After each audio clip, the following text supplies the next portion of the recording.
안녕하세요. 한국어를 공부하는 여러분을 위한 한국어 팟캐스트, 토토의 한국어 팟캐스트입니다. 여러분, 오늘도 좋은 하루 보내고 계신가요? 저는 나름 좋은 하루를 보내고 있습니다. 요즘 한국에서 유행인 게 하나 있는데요. 바로 칸초라고 하는 과자에서 자기 이름을 찾는 게 유행이라고 합니다.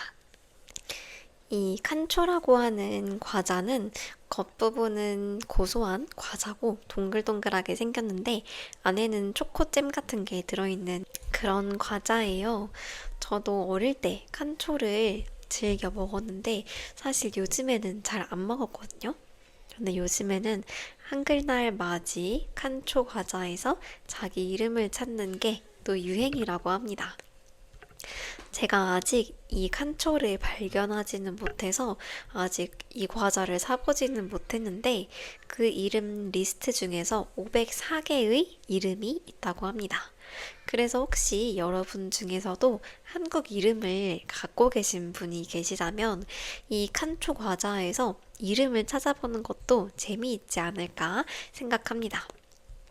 그래서 이름은 총 504개의 이름이 들어가 있고, 요즘에 인기 있는 신생아의 이름과 캐릭터 이름도 들어가 있다고 합니다. 예를 들어서 수빈, 지우, 민준, 하윤, 예린, 도윤, 나연, 태연, 보검 이런 이름들이 있다고 하니까 자기 이름을 찾아보는 것도 재미있을 것 같아요. 그래서 당첨 확률을 높이려면 한 번에 여러 봉지를 구매해서 찾아보는 것이 좋다고 합니다. 그래서 SNS에 칸초 내 이름을 찾아라 이렇게 검색하면 나중에 추첨으로 뭐 아이패드를 준다거나 호텔 식사권이나 모바일 상품권 이런 걸 준다고 하니까 참 신기하네요. 한글날 맞이 이런 이벤트 덕분에 오랜만에 칸초 과자도 사 먹고 자기 이름을 찾아보는 재미까지 챙길 수 있을 것 같아서 잠깐 이야기해 보았습니다. 오늘은 여러분과 어떤 주제로 이야기를 해볼까 하다가 구독자님께서 추천해 주셨던 주제로 이야기를 해보려고 합니다. 바로 줄임말과 신조어에 대해서 이야기를 해보려고 하는데요. 이 주제를 준비하고 저도 정보 수집을 했을 거 아니에요. 근데 그 정보를 찾는 과정에서 너무나 놀랐습니다. 진짜로 이런 말을 사용하는 건지 저는 사실 모르는 단어가 너무너무 많더라고요. 아무래도 제가 SNS를 잘 하지 않는 편이기도 하고 이런 줄임말 사용에 좀 부정적인 입장이다 보니까 제가 모르는 것도 너무 많고 진짜로 요즘에 이런 말을 사용하는 건지 확인할 방도가 없으니까 참 어려웠습니다. 저는 한국인이지만 저도 잘 모르는 신조어를 덕분에 공부하게 되었는데요. 곧 서른을 바라보는 입장에서 모르는 게 너무 많아서 젊은 세대를 좀 이해한다는 마음으로 오늘 50가지의 신조어를 준비했는데요. 저랑 같이 하나씩 살펴보도록 하겠습니다. 그럼 한국의 2025년 유행하는 신조어 줄임말 같이 알아보도록 할까요? 첫 번째 말은 느족이라는 단어입니다. 이거 저도 정말 많이 들어본 적이 있는데요. 요즘에 뭐 느족 패션, 느족 옷차림 이런 식으로 사용하는 것 같아요. 느족은 느낌 좋다 라는 뜻인데 예를 들어 날씨가 좋다면 오늘 날씨 느족 이라고 표현할 수도 있고 뭔가 봤을 때 약간 내 스타일이다 라고 하려면 느족이라는 단어를 사용할 수 있을 것 같아요. 느낌 좋다 할 때 줄임말이어서 느족이었습니다. 발음할 때 조금 발음이 어려운데 느낌 좋다 느족이라고 하면 되네요. 제가 지금 네이버 검색창에 느족이라고 쳐보니까 뭐가 나오냐면 느족 배경화면, 느족 사진, 느족 카페, 느족 프사, 느족 노래, 느족 팝송, 느족 코디, 느족 카톡 테마, 그리고 서울 느족 카페 이런 식으로 많이 검색을 하나 봐요. 뭐 느낌 좋은 무언가를 생각할 때 이렇게 느좋이라는 단어를 사용하는 것 같습니다. 첫 번째 단어만 해도 저는 참 어렵다는 생각이 드는데요. 더 나아가서 반느좋이라고 하는 단어도 있다고 하네요. 느좋은 느낌 좋다라는 뜻이었는데 반느좋은 느좋의 반대 의미, 그러니까 좋은 느낌의 반대 의미인 거니까 좋지 않은 느낌이라고 생각하면 되겠네요. 첫 번째 단어 느좋이었습니다. 두 번째 단어는 굉장히 독특해요. 드르륵학입니다. 드르륵학, 이건 어떠한 소리를 이제 흉내낸 건데, 드르륵학 하면 떠오르는 소리가 뭐냐면 바로 편의점에서 편의점 의자를 끄는 소리예요. 보통 한국의 편의점에 야외에 가면은 야외에 테이블이랑 의자가 있잖아요. 그 편의점 의자를 끌었을 때 드르륵학 하는 소리가 나서 그 편의점이라는 장소를 표현하는 말로 드르륵학이라고 합니다. 예를 들어서 드르륵학에서 라면 먹고 갈래?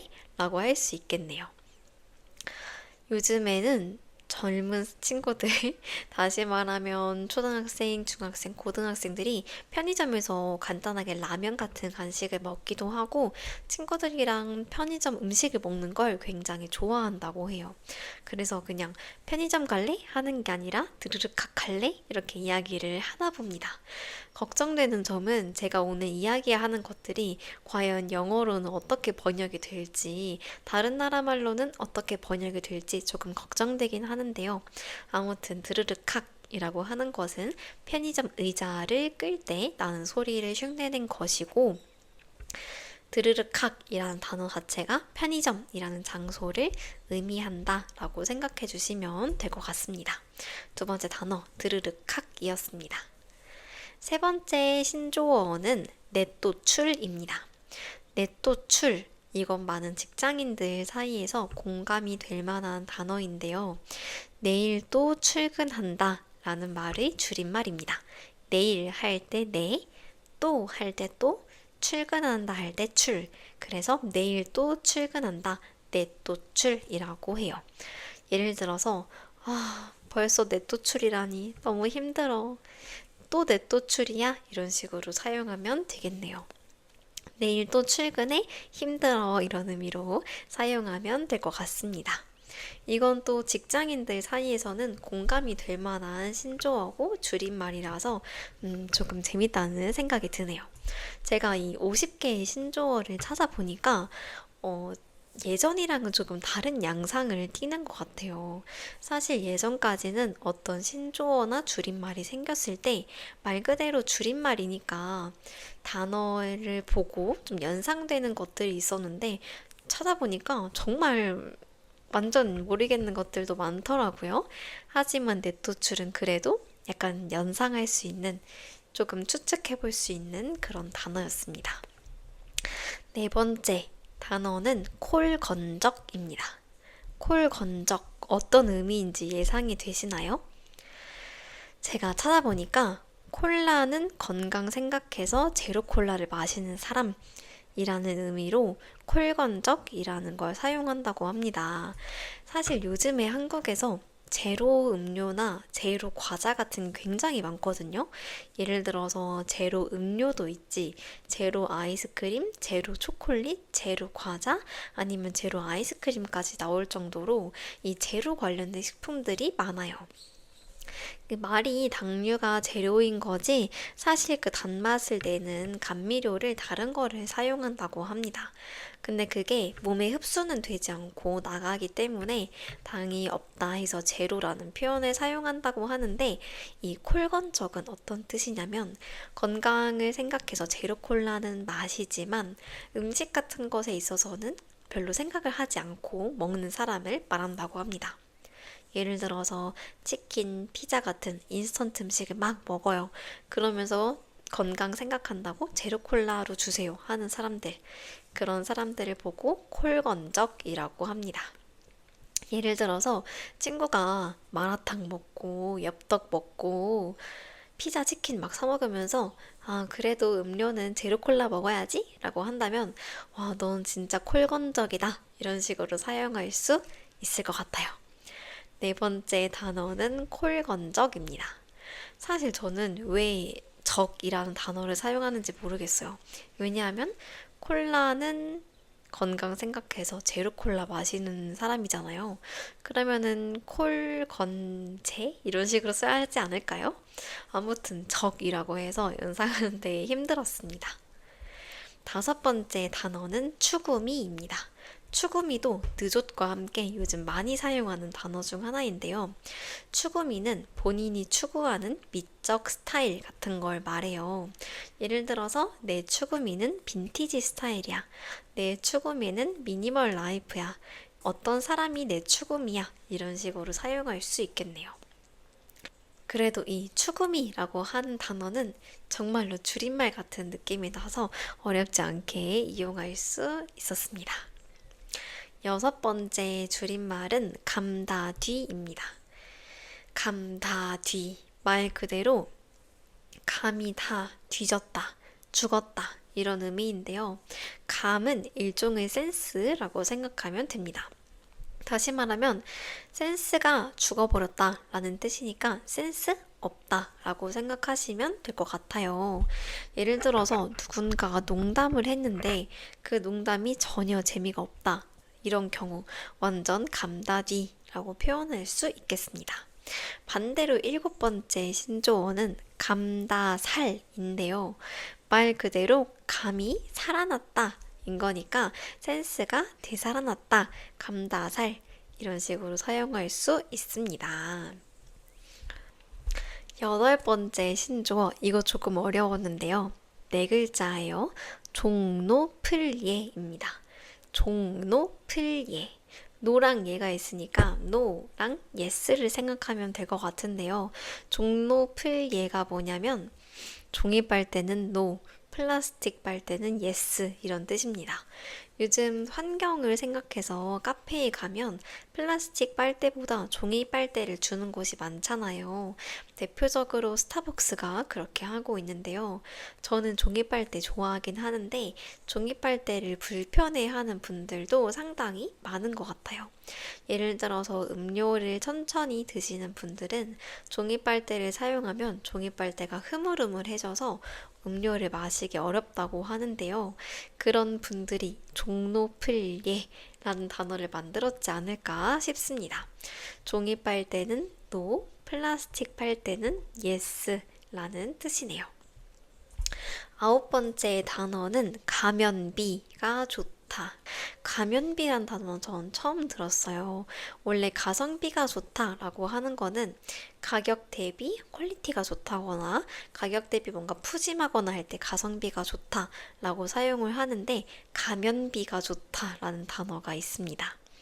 가면비에서 면은 제가 보니까 얼굴 있죠. 얼굴을 의미하는 것 같아요. 그래서 가면비가 좋다라는 말은 가격이 비싸도 직원의 얼굴이 예쁘거나 잘생겼다면 만족한다. 이런 단어라고 합니다. 저는 정말 태어나서 처음 들어보는데 실제로 이런 걸 사용을 하는지 너무 궁금하고 아무래도 누군가의 얼굴에 대해 이야기하는 거다 보니까 이건 밖에서 쉽게 사용하면 상당히 오해받을 수도 있을 것 같습니다. 열 번째 줄임말 신조어는 테무인간입니다. 테무라고 하는 게 그 중국 물건 업체 그 사이트를 말하는 것 같아요. 저도 테무를 이용해 본 적이 있는데 아무래도 가격이 저렴하다 보니까 그 물건의 질이 엄청 좋지는 않았던 것 같은데 그 물건 사이트인 테무 라는 것과 인간, 사람을 합쳐서 만든 것 같습니다. 태무인간은 어떤 뜻이냐면 열심히는 하는데 그 결과가 별로일 때 태무인간이라고 합니다. 예를 들어서 어떤 열심히 일하는 사람이 있어요. 근데 그 사람이 하는 것마다 뭔가 결과가 안 좋은 거예요. 그럴 때 그 사람을 태무인간이라고 표현할 수 있겠네요. 생각해보니까 이 신조어 줄임말도 어떻게 보면 누군가를 비하할 때 사용하는 표현이잖아요. 그러니까 이런 표현은 사용할 때 조심하면 좋겠습니다. 누군가에게 사용했다가 그 사람이 굉장히 상처받을 수도 있을 것 같아요. 11번째 신조어는 한플루언서입니다. 한플루언서에서의 한은 한숨을 의미하고 플루언서는 인플루언서를 말하는 것 같아요.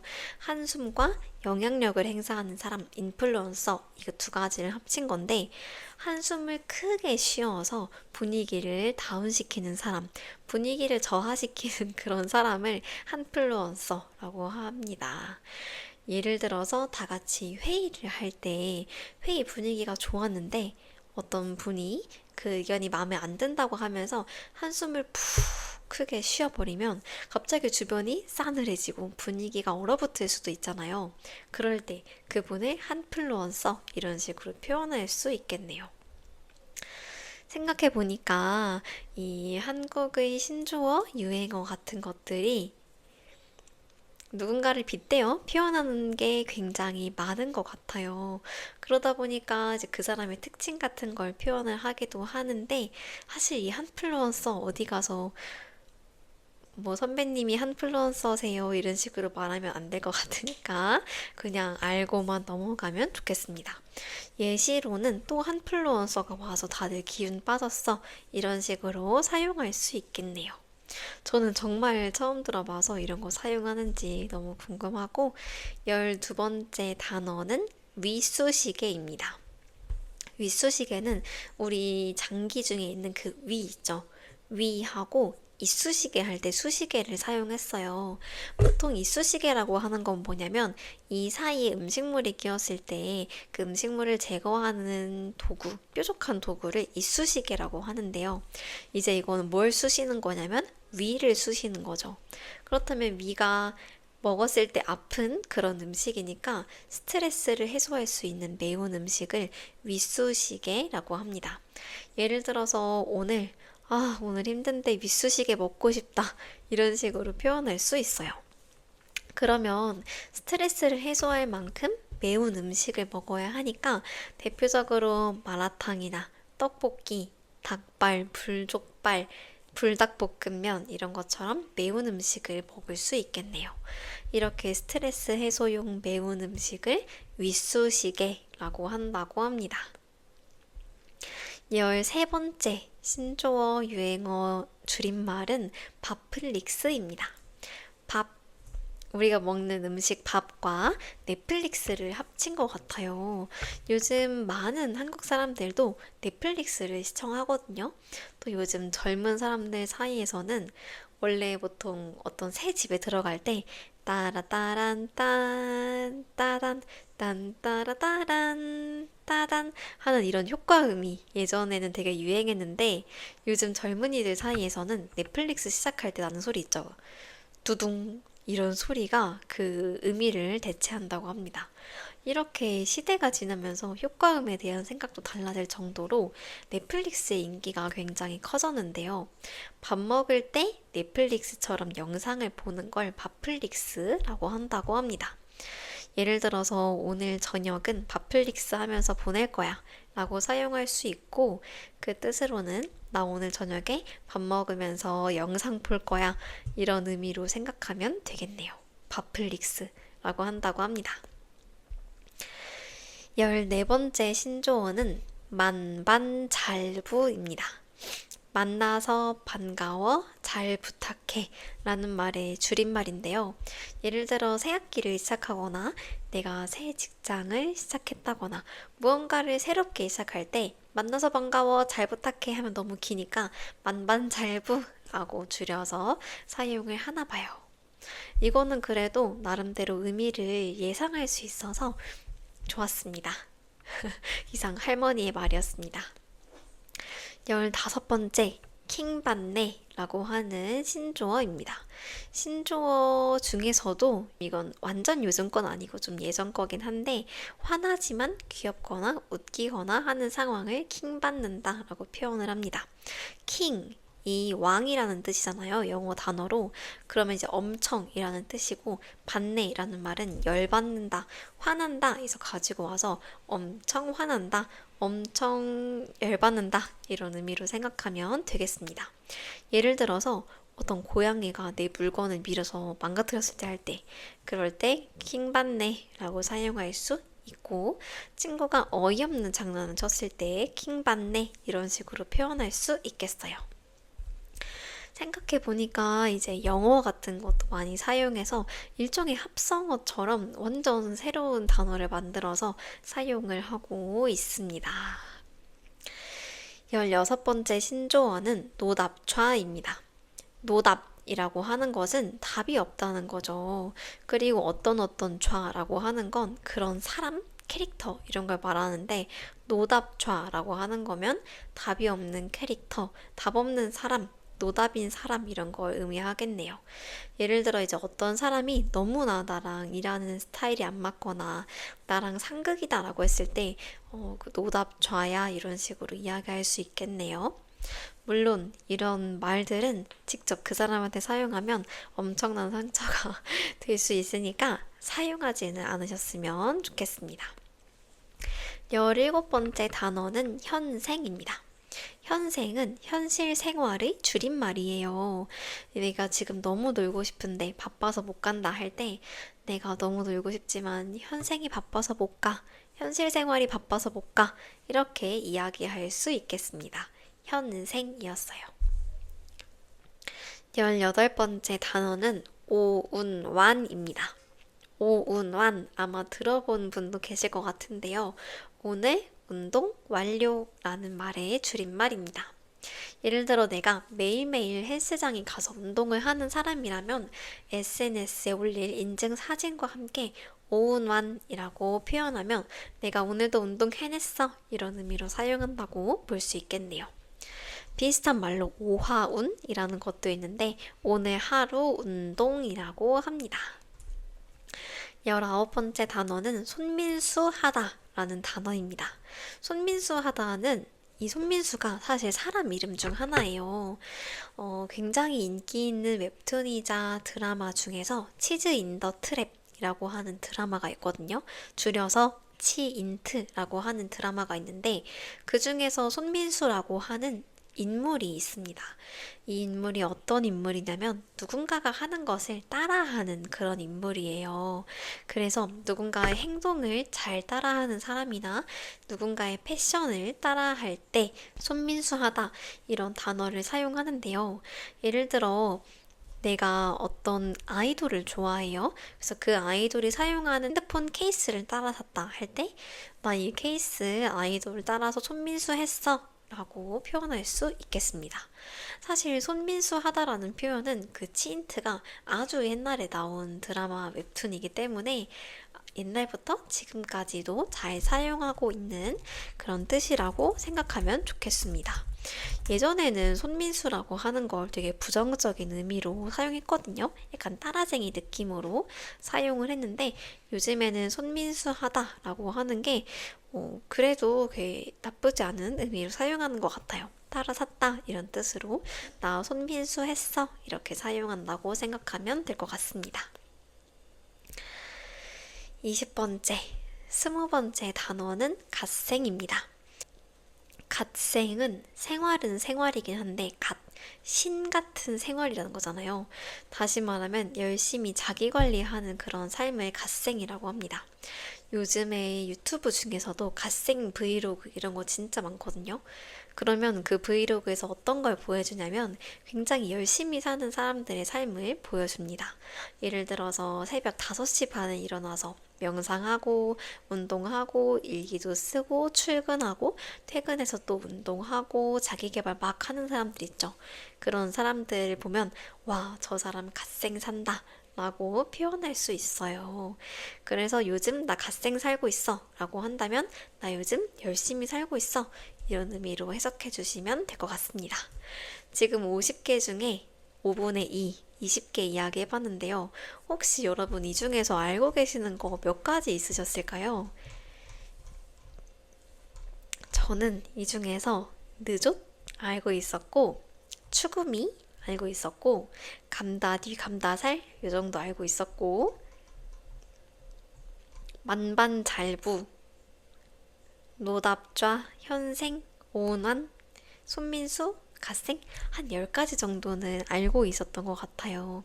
그런데 문제의 시작은 이제부터입니다. 이제부터는 제가 모르는 것도 많이 나와서 한번 이야기해 보도록 할게요. 21번째 단어는 스불제입니다.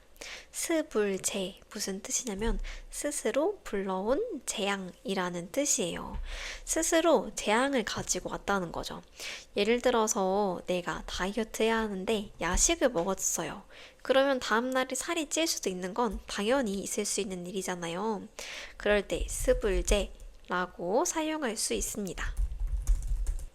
일명 자업자득이라고 하는 건데 스스로 불러온 재앙이라는 뜻이고, 제가 이 스불제에 대해 이야기하니까 비슷한 신조어 줄임말이 생각났어요. 바로 지팔직곤이라고 하는 건데 일종의 자업자득의 의미로 이것도 줄임말이에요. 지팔직곤, 지는 자기를 의미하는 거고 자기 팔자를 자기가 꼬았다. 자기가 나에게 안 좋은 결과가 일어나게 했다. 지팔직곤, 스불제, 자업자득 이런 의미로 생각하면 될 것 같습니다. 비슷한 단어라서 같이 소개를 해드렸습니다. 22번째, 22번째 단어는 알잘딱깔센입니다. 알잘딱깔센이라고 하는데 알아서 잘, 딱, 깔끔하고 센스 있게 라는 의미를 가지고 있습니다. 뭔가 알아서 잘해 라고 할 때 알잘딱깔센하게 부탁해 이런 식으로 표현할 수 있어요. 종종 어떤 사람을 봤을 때 그 사람이 참 똘망똘망하고 총명하고 야무져서 알아서 잘하는 사람들 있잖아요. 그런 사람들 보면은 참 알잘딱깔센한다 이런 식으로 표현할 수도 있겠습니다. 23번째 단어는 스라벨입니다. 스라벨은 스터디랑 라이프의 밸런스라고 해요. 공부하는 것과 내 삶의 균형을 잘 맞췄을 때 스라벨이라고 합니다. 제가 알고 있던 단어 비슷한 게 있는데 워라벨이라고 하는 게 있어요. 워크, 일하는 것과 라이프 밸런스가 잘 맞을 때 워라벨. 예를 들어서 어떤 사람이 직장이 퇴근 시간도 빠르고 일도 너무 힘들지 않다면 그럴 때 워라벨이 잘 맞는다고 할 수 있습니다. 하지만 일이 너무너무 힘들다면 워라벨이 잘 맞지 않는다고 할 수 있겠죠. 예전에는 이렇게 일과 삶의 균형을 나타낼 때 워라벨이라고 표현했는데 요즘에는 아무래도 학생들이 워낙 많다 보니까 스라벨 이런 식으로 표현을 하나 봅니다. 예를 들어서 스라벨을 잘 맞춰야 건강할 수 있어 이런 예문으로 사용할 수 있을 것 같아요. 24번째 단어는 억텐입니다. 억텐은 억지로 텐션을 올린다 라는 뜻이에요. 내가 힘든데 분위기를 좀 띄우고 싶어서 억지로 막 주변 사람들 웃기게 하고 분위기를 띄우려고 했을 때 억텐을 올린다 이런 식으로 표현할 수 있겠네요. 제가 억텐을 생각하니까 억가라는 단어가 생각이 났거든요. 억가는 억지로 까내린다 라는 뜻인데 누군가를 이제 까내리고 싶어서 말도 안 되는 핑계를 가지고 그 사람을 비난하려고 할 때, 억지로 비난하려고 할 때 좀 억지스러운 상황에서 억가라는 단어를 사용합니다. 억텐, 억가 둘 다 억이 억지로 하다 이런 의미를 사용해서 같이 소개를 해드렸습니다. 물론 이 억가라는 단어 좋은 뜻은 아니에요. 너 나 억가해? 이런 식으로 많은 사람들이 사용하는데 너는 지금 날 억지로 비난하는 거야? 이런 의미이기 때문에 사용하면 좋은 그런 단어는 아니네요. 25번째 단어는 잼프피입니다. 잼프피 저는 진짜 처음 들었거든요. 어떤 의미인지 좀 상상이 가시나요? 저는 처음에 잼프피라고 했을 때 재미있는 인프피인가? 이런 생각을 했어요. 그런데 완전 다른 의미였습니다. 잼프피 할 때 잼은 재미있다는 뜻은 맞거든요. 근데 이 푸피라고 하는 것이 프로필 사진을 의미한다고 합니다. 그래서 잼프피라고 하는 게 뭐냐면 재미있는 프로필 사진을 의미한다고 하네요. 예를 들어서 내가 카톡 프로필 사진을 바꿨을 때 나 카톡 프사 잼프피로 바꿨어 이렇게 표현하나 봅니다. 전 진짜 재미있는 인프피인가? 이런 식으로 생각했는데 그건 아니었고 재미있는 프로필 사진을 잼프피라고 한다고 하네요. 26번째 단어는 무물보입니다. 무물보는 무엇이든 물어보세요의 줄임말이에요. 요즘에는 인스타그램 하는 사람들 진짜 많잖아요. 그 인스타그램에서 누군가한테 Q&A 받는 거 있죠. 무엇이든 물어보세요 라고 하면서 내가 질문을 받을 수 있는 기능을 열면 사람들이 막 질문을 달 수 있는데 그럴 때 무물보라고 하면 될 것 같습니다. 무엇이든 물어보세요 라는 의미의 줄임말이네요. 27번째 줄임말은 꾸안꾸입니다. 꾸안꾸는 꾸민 듯 안 꾸민 듯 한 자연스러운 스타일을 말해요. 제가 이전 팟캐스트에서도 요즘은 연령대가 높은 분들도 꾸안꾸 스타일로 입고 나온다고 했잖아요. 좀 캐주얼하게 옷을 입었을 때 꾸안꾸라고 하는데 꾸민 듯 안 꾸민 듯 자연스러운 스타일을 꾸안꾸라고 합니다. 그 다음 28번째 단어는 TMI입니다. TMI는 Too Much Information의 줄임말인데요. 말 그대로 너무 과한 정보를 TMI라고 합니다. 예를 들어 내가 누군가랑 이야기를 하는데 너무 사소하고 개인적인 것까지 알려준다면 방금 나 너무 TMI였나? 이런 식으로 이야기하면 되겠죠. 예를 들어서 누군가가 물어보지 않은 정보를 내가 먼저 막 말한다고 한다거나 그럴 때 그거 약간 TMI였는데? 이런 식으로 생각하면 되겠습니다. 사실 TMI는 요즘 신조어는 아닌 것 같고 좀 옛날부터 사용하던 그런 신조어가 되겠습니다. 29번째 단어는 버카충입니다. 버카충은 버스카드 충전의 줄임말이에요. 버스를 타야 할 때는 버스카드에 충전을 해야 하는데 우리 버카충 하고 가자 라고 할 때 사용할 수 있습니다. 30번째 단어는 가보자고입니다. 요즘 되게 많이 사용하는 단어 중 하나인데 가보자고 라는 말은 시작해보자고, 도전해보자고 이런 의미를 가지고 있어요. 내가 무언가를 시작할 때 시작해보자, 도전해보자 이런 활기찬 의미로 사용하는 표현입니다. 31번째 단어는 팀듐입니다. 팀듐이에요. 저 이거 정말 처음 들어봤거든요. 팀듐이 어떤 뜻이냐면 팀플레이의 지루함을 합친 단어라고 합니다. 그래서 누군가랑 같이 협업을 해야 할 때 그게 너무 필요하면 팀듐이라고 표현을 하는데요. 예를 들어 팀듐이 너무 심하다라고 사용할 수 있대요. 저는 팀듐의 팀은 이해가 되긴 하거든요. 그런데 듐은 도대체 어디서 왔는지 팀듐에서 듐은 정말 어디서 하는지 전 정말 모르겠어요.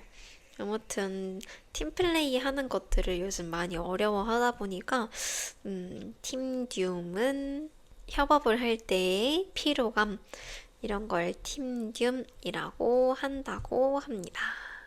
32번째 단어는 네카라쿠 베당토입니다. 네카라쿠 베당토. 이건 어떤 단어냐면 여러 기업들을 줄여서 표현한 거거든요. 네이버, 카카오, 라인, 쿠팡, 배달의 민족, 당근, 토스 이 7가지의 줄임말이라고 합니다. 네카라쿠 베당토. 그래도 나름 취업을 할 때 이 회사들에 취업하면 좋다 이런 의미로 유명한 기업들 네카라쿠 베당토라고 부른다고 합니다. 굉장히 어렵죠? 33번째 단어는 N빵입니다. N빵이라고 하는 것은 영어 N 그리고 빵 이렇게 사용하는데요. N명이서 공평하게 나눌 때 N빵하다 라고 사용해요. 예를 들어서 오늘 친구들을 만나서 맛있는 음식도 사 먹고 카페도 가고 신나게 놀았어요. 그럼 집에 갈 때 한 사람이 계산을 했으니까 이제 각자 그 사람에게 돈을 보내야 하잖아요. 그때 우리 N빵하자, N빵 할게 라고 하면 그 사람이 사용한 총 금액을 몇 명이서 나눠 가질 수 있어요.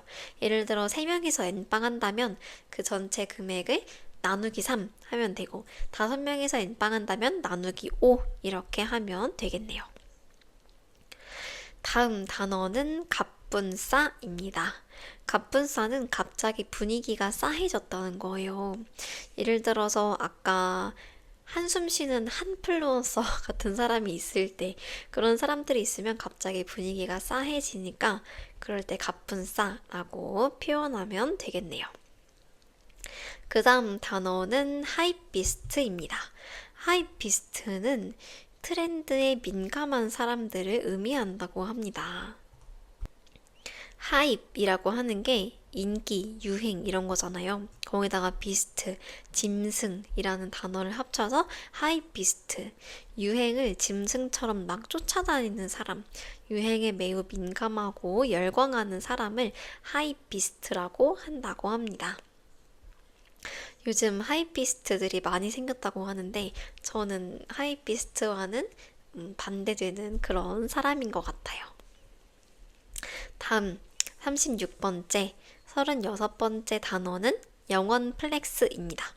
플렉스라고 하는 단어가 뭐냐면 무언가 큰 소비를 했을 때 사람들이 플렉스 이렇게 표현을 해요. 예를 들어서 이번에 나 새 아이폰 플렉스했다. 엄마 선물로 이런 거 플렉스했다. 자신의 재산, 능력, 성취 이런 걸 뽐낼 때 과시하다는 의미로 플렉스를 사용하는데 플렉스란 단어 앞에 영원을 붙인 거예요. 빵원. 다시 말하면 아무것도 안 사고 자랑하는 겁니다. 요즘에는 또 이렇게 플렉스 하는 사람들 말고 절약하는 젊은이도 많이 많아졌거든요. 그런 사람들이 나 영원 플렉스 했어. 돈 안 썼어. 이런 돈 안 쓴 걸 자랑할 때 사용하는 단어가 영원 플렉스입니다. 다음 37번째 단어는 애견남과 테토남입니다. 애견남, 테토남 제가 한 몇 달 전에 친구 만나서 처음 듣고 깜짝 놀랐거든요. 애견남이라고 하는 거는 에스트로겐과 남성이 합친 말이고 테토남은 테스토스테론이라고 하는 남성 호르몬과 남을 합친 건데 그래서 애견남, 애견녀라고 하는 거는 여성적인 면모가 좀 높은 사람을 말하고 테토남, 테토녀라고 하는 것은 남성적인 면모가 많은 사람을 의미합니다.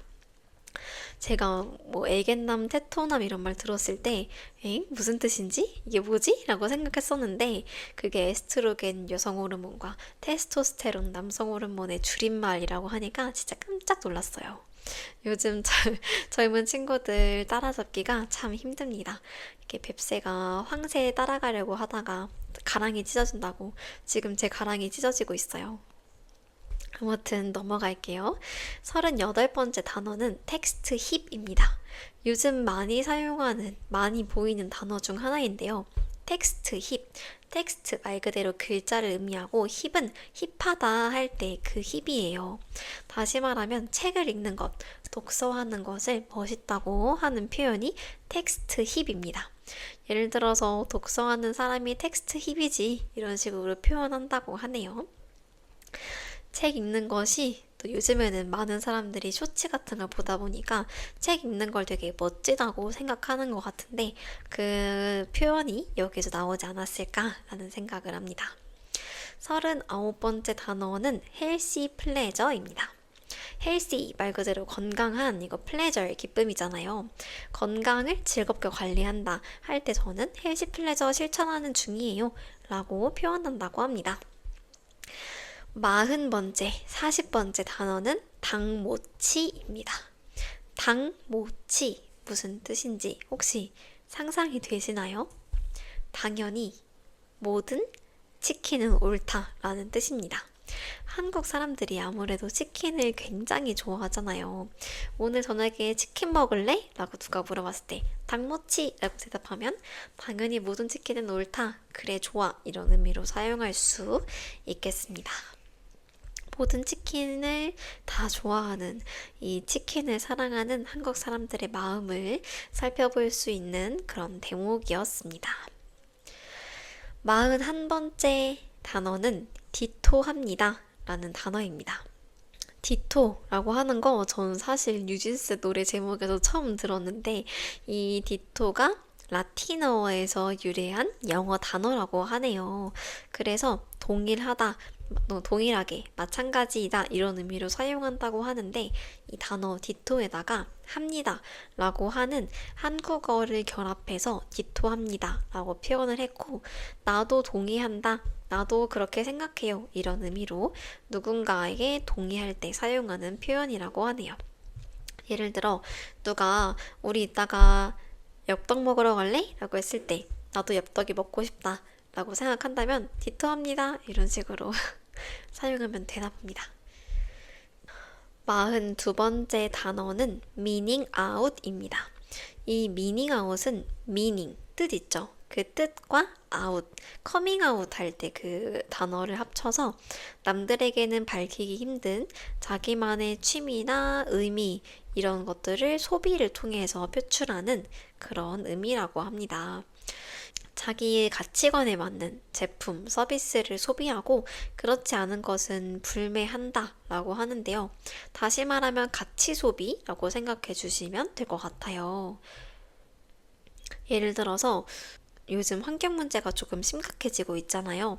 이런 상황에서 나는 환경을 보존할 수 있는 그런 가치 있는 물건을 산다거나 동물들을 보호할 수 있게 동물 실험을 한 그런 물건을 사용하지 않는다면 그런 것들을 미닝아웃이라고 표현할 수 있겠습니다. 굉장히 어렵네요. 다음 43번째 단어는 슬세권입니다. 슬세권을 생각하려면 역세권 이런 걸 먼저 생각하면 좋은데요. 역세권은 뭐였냐면 역 근처에 살고 있을 때 그 생활권을 역세권이라고 했는데 슬세권은 슬리퍼를 신고 생활할 수 있는 생활권을 말합니다. 예를 들어 우리 집은 슬세권이라서 편해 라고 한다면 집 근처에 편의점도 있고 대형마트도 있고 갈 곳이 많을 때 슬리퍼 끌고 가깝게 갈 수 있어. 너무 가까워서 슬리퍼 신고 갈 수 있어. 이렇게 할 때 슬세권이라고 표현할 수 있습니다. 44번째 단어는 미코노미입니다. 미코노미는 혼자만의 경제 생활을 의미하는데요. 자기 만족을 위한 소비나 지출 같은 이런 경제 생활을 말합니다. 나를 의미하는 미와 이코노미, 경제를 합쳐서 나를 위해 소비에 아끼지 않는 그런 소비 방식을 미코노미라고 합니다. 요즘에는 1인 가구가 워낙 많다 보니까 나를 위한 소비라고 하는 것도 굉장히 MZ들 사이에서 유행하고 있는데 그런 나를 위한 소비를 미코노미라고 합니다. 자기 중심적인 소비라고 생각하면 될 것 같아요. 45번째 단어는 완네스입니다. 완네스는 무슨 뜻이냐면 완전 내 스타일이라는 뜻이에요. 예를 들어 어떤 물건, 음식, 사람 같은 것이 정말 내 취향에 딱 맞았을 때 그 사람 완네스야, 저 가방 완네스야 이런 식으로 줄여서 표현할 수 있겠네요. 46번째 단어는 군싹이라는 단어입니다. 군싹은 무슨 뜻이냐면 군침이 싹 돈다 이런 의미입니다. 보통 맛있는 음식을 봤을 때 군침이 돌아 이렇게 이야기를 하는데 음식이 맛있어 보일 때, 입에 침이 고일 때, 이때 군침이 싹 돈다, 군싹 돈다 이런 식으로 이야기를 한다고 합니다. 47번째 단어는 불닭세대입니다. 불닭세대는 그 불닭볶음면 할 때 그 불닭이 맞아요. 그래서 매운 음식을 즐기는 세대를 불닭세대라고 합니다. 요즘 애들은 불닭세대라서 매운 음식도 잘 먹는다고 합니다. 이런 식으로 사용하면 되겠어요. 다음 48번째 단어는 리얼 허거덩스덩스라는 단어입니다. 이건 어떤 단어냐면 허거덩이라고 하는 당황스러움을 표현하는 단어가 있거든요. 그걸 조금 더 살을 붙여서 만든 거죠. 리얼 허거덩스덩스라고 이야기합니다. 제가 읽으면서도 잘 모르겠어요. 리얼 허거덩스덩스라고 표현한다고 합니다. 다음 단어는 49번째 테트리스족이라고 하는 단어인데요. 바쁜 일상 속에서도 효율적으로 시간 분배를 잘 하는 사람을 테트리스족이라고 합니다. 테트리스라고 하는 게임이 위에서 블럭이 내려오면서 블럭을 빈틈없이 맞춰야지 해결해 나갈 수 있는 그런 게임이잖아요.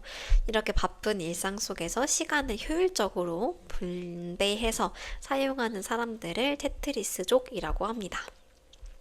50번째 단어, 50번째 단어는 렌 선생님입니다. 랜선, 비대면으로 가르침을 주는 사람을 말하는데요. 바로 저 같은 사람이 아닐까요? 이렇게 온라인을 통해서 가르침을 주는 사람, 랜 선생님이라고 합니다. 유튜브에서 랜 선생님을 만나서 인생이 바뀌었다, 이런 식으로 사용할 수도 있는데, 제가 여러분들의 랜 선생님이 아닐까, 이런 생각을 해봅니다.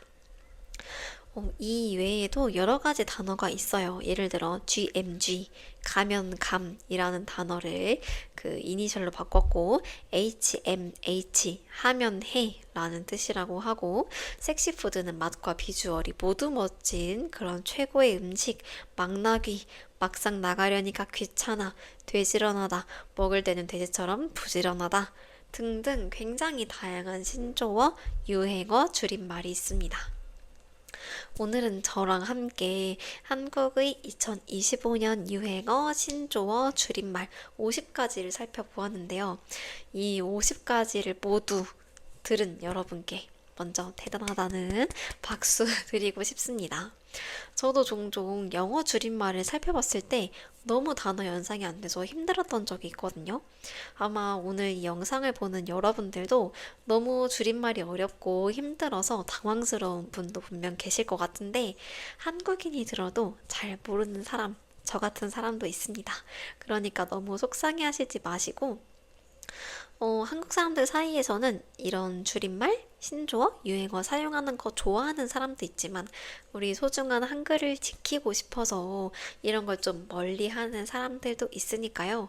꼭 이걸 알아야 한국 사람들이랑 대화할 수 있는 것 아니긴 하지만 요즘 한국의 젊은이들은 이런 단어도 사용한다고 하니까 배워보자 라는 의미로 영상을 제작해보게 되었습니다. 저는 오늘 팟캐스트를 준비하면서 굉장히 다양한 신조어들을 접했는데요. 이걸 계기로 젊은 사람들의 입장에 좀 더 공감할 수도 있게 되었고, 참 별걸 다 줄인다. 내가 모르는 게 너무 많네. 내가 너무 세대 차이가 나나 보다. 라는 생각까지 들었습니다. 아무래도 저는 SNS를 잘 하지 않는 사람이기 때문에 영상이 조금 어렵긴 했는데 그래도 여러분에게 한국 문화를 알리는 데 도움이 되었다면 저는 그걸로 만족할 수 있겠습니다. 제가 준비한 팟캐스트는 여기까지이고 저희 영상이 여러분이 한국어를 공부하고 한국 문화를 이해하는 데 도움이 되었으면 좋겠습니다. 저는 다음에도 재미있는 한국의 문화, 한국 이야기를 소개하는 팟캐스트로 돌아오도록 하겠습니다. 그럼 한국어 공부도 열심히 하시고 다음 영상에서도 또 만나요. 안녕.